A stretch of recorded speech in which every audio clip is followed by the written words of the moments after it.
শাকিব খানের যেই টিজারটা এসছে দুর্দান্ত লেগেছে, তুফানের টিজারটা, এবং আই হোপ যদি আমি সময় বের করতে পারি আই মাস্ট ওয়াচ। নাটক কিন্তু ছেড়ে যায়নি, আমি তো নাটকের মানুষ, আমি নাটকে আছি এবং নাটকে থাকবো, তো আমি একটা যুদ্ধে আছি আর কি, একটু যুদ্ধের সময়। ওয়ালটন ফ্রিজ কিনে অনেকের মতো আপনিও হয়ে যেতে পারেন মিলেনিয়াল, সেরা পণ্যের সেরা অফার। বিষয়টা যেটা হচ্ছে যে আমি এটার উত্তরটা প্রথমেই দিয়েছিলাম, সেটা হচ্ছে যে আমি নাটক কিন্তু ছেড়ে যায়নি, আমি তো নাটকের মানুষ, আমি নাটকে আছি এবং নাটকে থাকবো।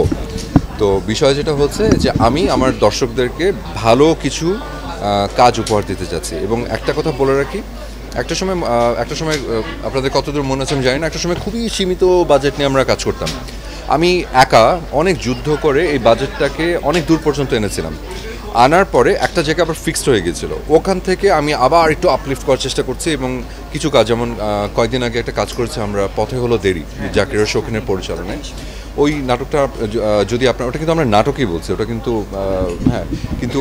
টেলফিল্ম, কিন্তু নাটক হিসেবেই বলছি আর কি। তো ওটা যখন গেছে, ওটা কিন্তু ওটার ভিজুয়াল, ওটা আপনারা দেখে বুঝেছেন যে অনেক লোকেশনসে আমরা গিয়েছি এবং চেষ্টা করেছি। ওটা একটা মানে আমাদের সচরাচর যেভাবে আমরা কাজ করি নাটকে, তার থেকে একটু বড় পরিসর করা হয়েছে আর কি।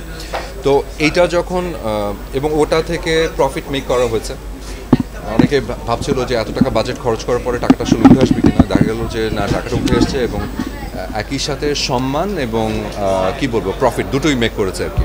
তো এটা একটা সাকসেস ছিল দেখে পরপর কিন্তু আরও কয়েকটা প্রজেক্ট ঢুকেছে আর কি।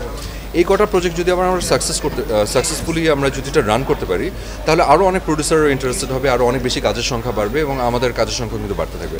তো আমি একটা যুদ্ধে আছি আর কি, একটু যুদ্ধের সময়। প্রত্যেকটা সময় এই কথাটার অ্যান্সারটা হবে দিব আমি এভাবে, যে প্রত্যেকটা সময়ই কিন্তু আসলে ভালো মন্দ সবসময় থাকে, প্রত্যেকটা সেক্টরে থাকে এবং প্রতিটা মুহূর্তে থাকে। আসলে যেটা হচ্ছে যে আমরা যদি ভালোটার সাথে থাকি, ভালোর কিন্তু জয় হয়। তো আমাদের মানে যারা এখানে কাজ করছেন, তারা কিন্তু অনেক সময় মানে আমার কাছে মনে হয় ঠেকে পড়ে অনেক সময় অনেক ধরনের কাজে রাজি হয়ে যাচ্ছেন। ভালো কাজের সাড়া যদি দর্শকদের কাছ থেকে আসে অনেক বেশি, প্রত্যেকটা পরিচালক, অভিনেতা, ওনারা তো আসলে মানুষের কাছে ভালোবাসা এটাই চান, ওনারা এবং প্রডিউসাররা হচ্ছে আরও ইনভেস্ট করে প্রফিট মেক করতে চান। তো ভালো কাজের মানে সারা যদি আসলে ভালোভাবে আসে, তাহলে অভিনেতারা ইন্টারেস্টেড হবেন। তো দর্শকদের আমার কাছে মনে হয় যে কিছুটা হলো একটু দায় আছে আসলে, যে যেই ধরনের নাটকের নামের কথা বলছেন বা যেই ধরনের মানে কাজগুলোর কথা বলছেন, ওই কাজগুলোর সারা যদি কম আসে, তাহলে তো কেউ বানাবে না শখ করে। নাটকের অবস্থা খারাপ হয়ে যাচ্ছে, কিছু সময় আসে, তবে ছেড়ে তো যায়নি, কারণ এখনো সময় আছে, আসলে এখনো আছি এখানে। তো ঠিকঠাক হয়ে যাবে সব। একটা প্রজেক্টের জন্য একটা ভয়েস দিয়ে এসেছি, ভয়েসটা ভালো হয়নি, মানে ভালো গাইতে পারিনি, আরেকবার দিব আর কি। অত সুন্দর গাই না, মানে চেষ্টা করি আর কি, তাও তো গায়কই হতাম। তো একটা গান গাওয়ার চেষ্টা করা হয়েছে আর কি, ভয়েসটা ভালো হয়নি।